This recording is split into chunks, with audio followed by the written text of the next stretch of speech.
81 million votes, ladies and gentlemen. The most popular president in recorded history, Joe Biden, now has a terrible approval rating, only to be upped by the horrifically bad approval rating of one Kamala Harris. This is the Biden administration, everyone.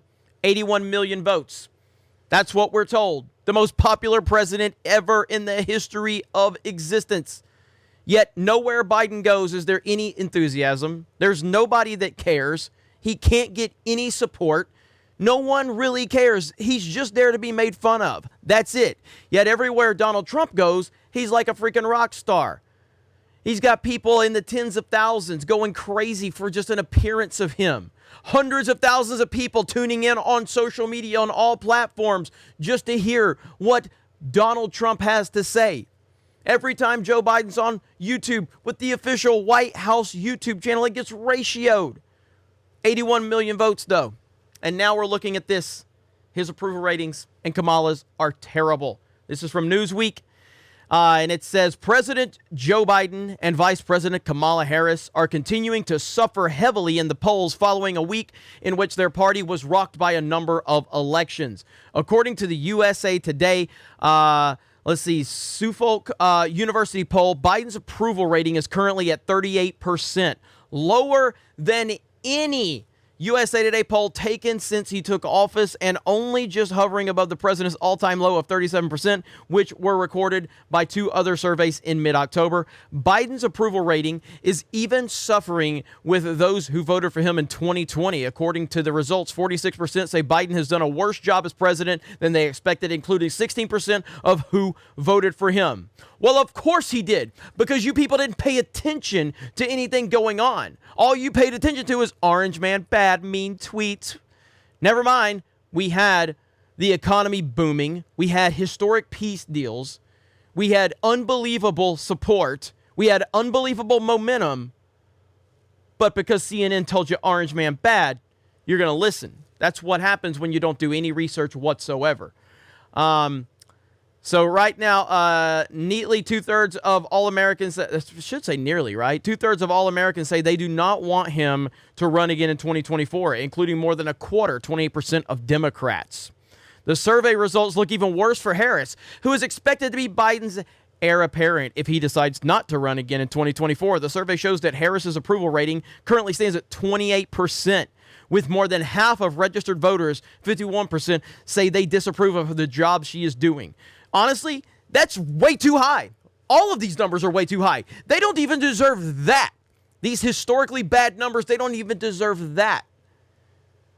My goodness. The survey was conducted in the days after November 2nd elections across the country, in which saw Glenn Youngkin beat Terry McAuliffe.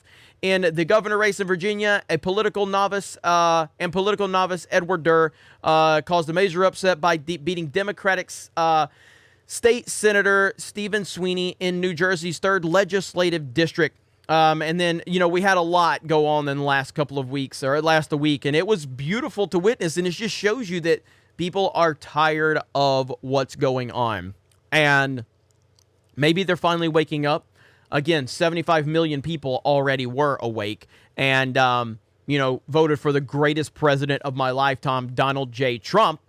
And, so there are people out there that know what's going on and have known what's going on for a long time.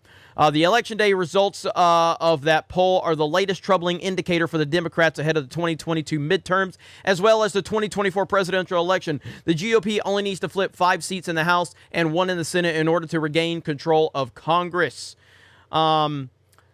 Those taking part in the survey said that in the midterms were happening today, they would back the Republican congressional candidate over the Democratic one by 46% to 38%. The poll is a historic low for the Biden administration, no matter how you look at it. So, again, I think Trump is doing exactly what he needs to do. Everybody that Trump backs, generally speaking, with the exception of like a few here or there, everybody that Trump backs wins. Donald Trump, I believe, is building a team across this country, and I think that he's learning from some of the missteps that he had when he was president is not necessarily that he made mistakes in as much as he just, I guess you could call it a mistake, but he underestimated how dirty the Democrats would actually be. And maybe he should have been more aware of that.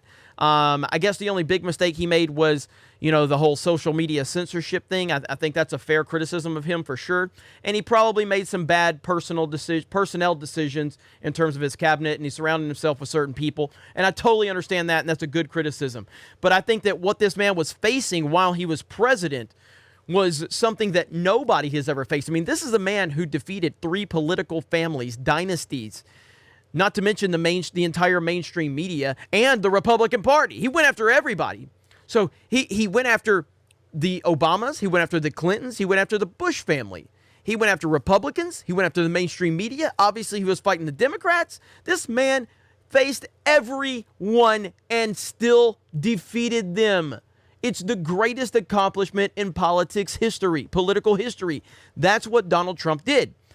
And so maybe he went in there with more confidence, but clearly the Democrats are filthy and dirty and horrible.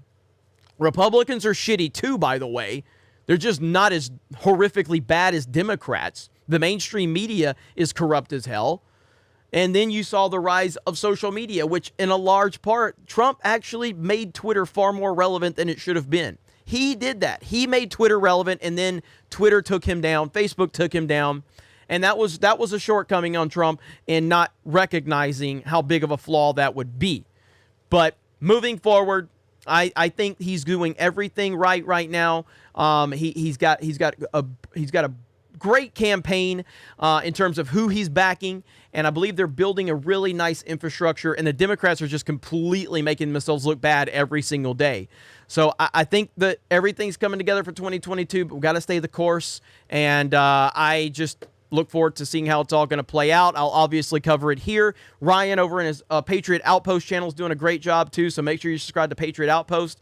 Other than that, you guys have a great day. Thank you very much for checking out this video, and we will talk to you later.